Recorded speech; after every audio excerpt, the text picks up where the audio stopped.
Hey, welcome to Matt's Garage. So I'm going to be starting my 240 build off here, and I just got to pull it out of the snowbank to start with, so I'll use my trusty Neon.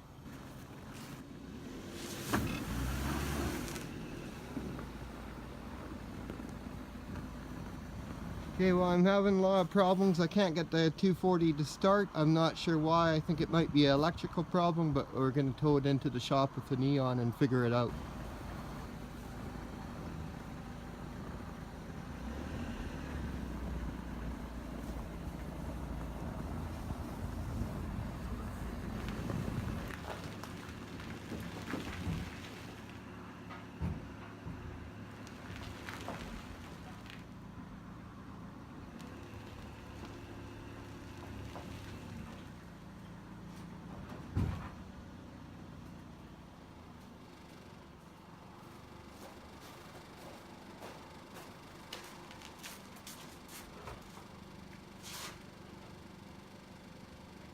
One of the things I'm going to have to fix is the steering lock and ignition lock there. It's all broken. Don't worry, it's not stolen.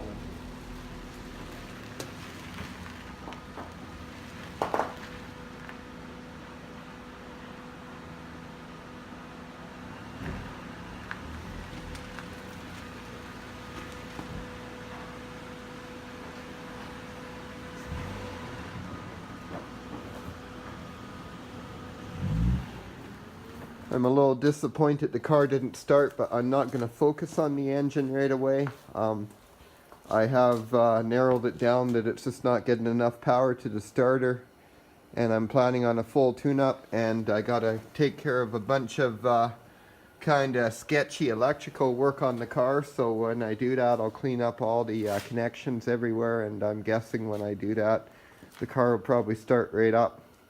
Started right up the day I bought it, and I'm the last one that shut it off, and it was running perfect at that time, and it still turns freely by hand. So I'm gonna say it's all electrical and not stress on that.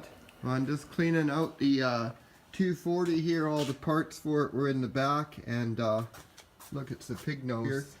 Trying to make an inventory of everything, what I have, what I don't, and what I need to get. I got a break in my center light there, unfortunately, so I'll be looking for one of those.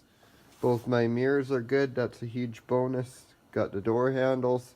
Looks like I've got all the lights. I mean, even this one's usable for now. And a bunch of the trim pieces there. Interior panels are rough. I might look into recovering this area of them. That would be cool. I think I got all the glass. Both bumpers are good. I might be the first person in history to clean an entire car with Kirkland baby wipes. Thank you, Costco. Got all that bird poop off there and everything. Looking a lot better. And inside is pretty much trashed. I knew that already. And in the back here, I got it all cleaned out now. Just those holes there. They're not that hard to repair. The strut towers look to be solid, and there's no signs of any damage, as in like stuff crinkled up or anything. Doesn't look like it's taken a hit back here anywhere, so that's a really good sign. The amazing part is the lift struts are still good. I have to find some rear seat belts for sure. It looks like the previous owner just cut those right off there. So I'm really debating on whether I should leave the air conditioning system in this car or not. So what's going to help me to decide is if it's still charged. If it's discharged, then I'm probably not going to bother trying to recharge it. So I'm just checking here. Oh, it looks like it's still charged, guys. So air conditioning it is. Then I'll put the cap back on, and well, no, I might have to get the system topped off. I don't know much about air conditioning myself, so I might bring it somewhere for that, or I might buy one of those kits.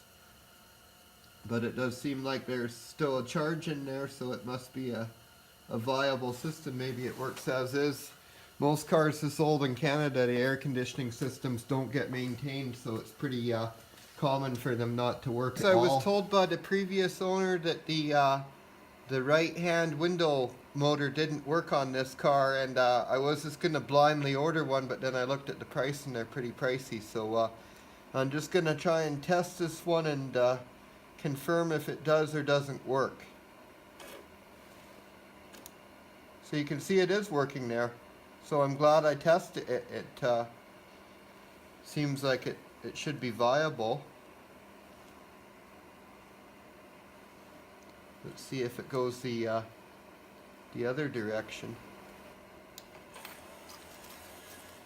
There we go. Seems to work just fine. I'm actually just having a closer look here, and I see there should be a cable that runs up around these pulleys here from here.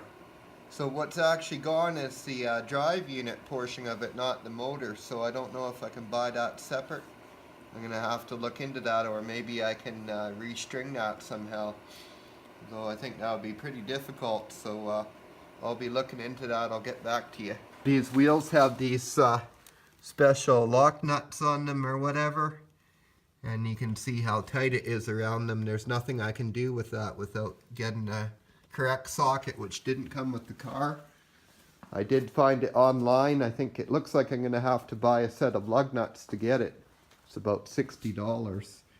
I've got my parts list all complete here, and so the first thing I'll be getting rid of this intake. This is a major mess here.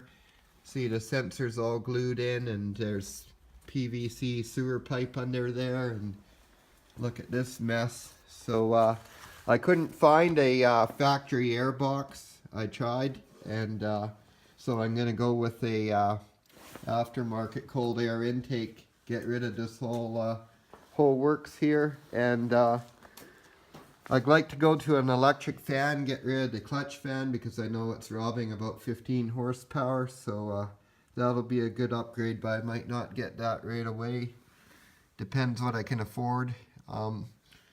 Oil filters and all the filters, of course, and all the tune-up parts, and get a new drain plug and a few things like that. New sway bar end links, new brake hoses, wiper blades, headlights, master cylinder, brake pads, the e-brakes. I'm not sure if they have a internal shoe or if they run off the pads. I think it's an internal shoe. I'll see when I order there.